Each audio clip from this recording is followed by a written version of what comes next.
Assalamualaikum. Hai teman-teman, berjumpa lagi dengan saya Zea. Teman-teman semua, tetap semangat belajarnya ya, bersama saya dalam Study with Zea.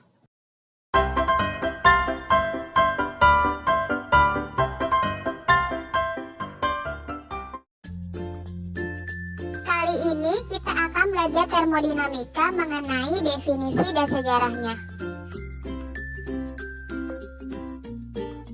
Termodinamika berasal dari dua kata dalam bahasa Yunani, yaitu termos dan dinamik. Termos itu artinya panas dan dinamik yang berarti dinamis atau perubahan. Jadi, termodinamika merupakan cabang ilmu fisika yang mempelajari bagaimana energi panas dapat mengalir dari satu medium ke medium lainnya, atau juga dapat dikatakan sebagai ilmu fisika yang membahas sesuatu karena adanya perubahan suhu. Nah, itu dia definisi dari termodinamika. Sekarang bagaimana sih sejarah dari perkembangan termodinamika itu sendiri? Jadi, sejarah berkembangnya ilmu termodinamika berawal sejak manusia mulai memikirkan tentang panas.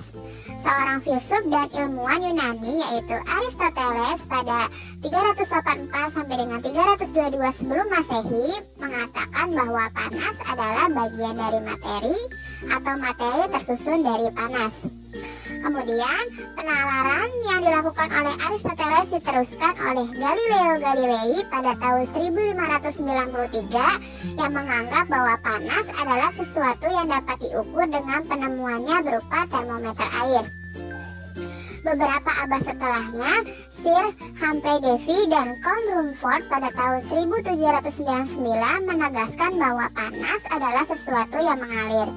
Kemudian, Thomas Alva Edison pada tahun 1778 memperkenalkan mesin uap pertama yang mengonversi panas menjadi kerja mekanik.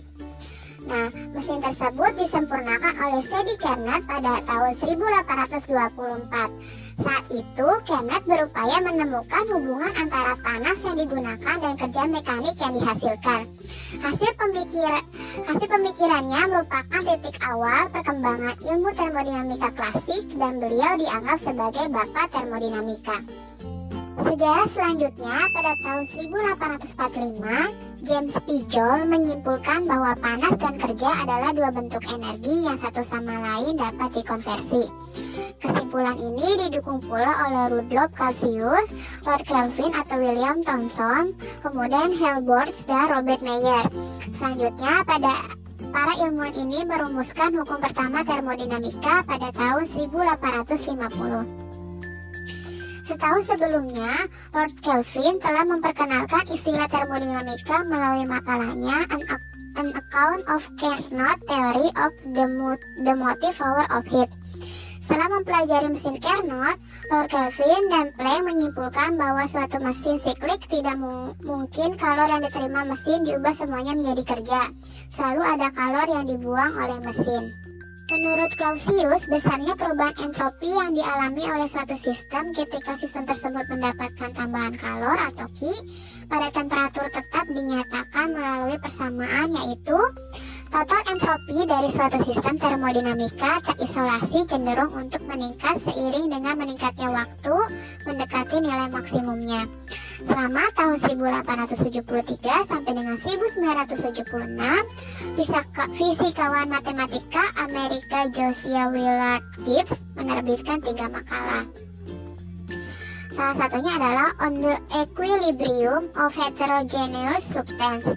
Makalah tersebut menunjukkan bahwa proses termodinamika dapat dijelaskan secara matematis dengan mempelajari energi, entropi, volume, temperatur, dan tekanan sistem, sedemikian rupa untuk menentukan apakah suatu proses akan terjadi secara spontan.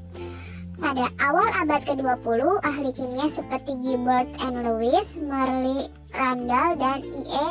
Guggenheim mulai menerapkan metode matematis Gibbs tersebut untuk analisis proses kimia yang disebut termodinamika kimia.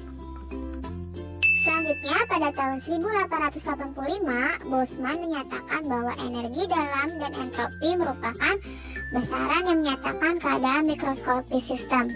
Pada tahun 1906, Dickie dan Wieners merumuskan hukum ketiga termodinamika. Selanjutnya pada tahun 1911, Einstein menyatakan bahwa massa merupakan perwujudan dari energi.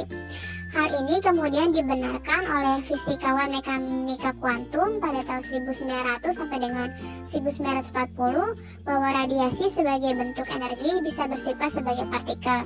Pernyataan ini seakan-akan membenarkan penalaran Aristoteles sebelumnya bahwa materi sama dengan energi. Kemudian pada tahun 1950 para ilmuwan seperti Carl Anderson menemukan adanya partikel antimateri yang bisa memusnahkan materi. Nah, itu dia adalah sejarah dari perkembangan termodinamika. Cukup sekian untuk materi kali ini. Semoga yang saya sampaikan dapat bermanfaat untuk kalian semua. Kurang lebihnya mohon maaf. Wassalamualaikum warahmatullahi wabarakatuh.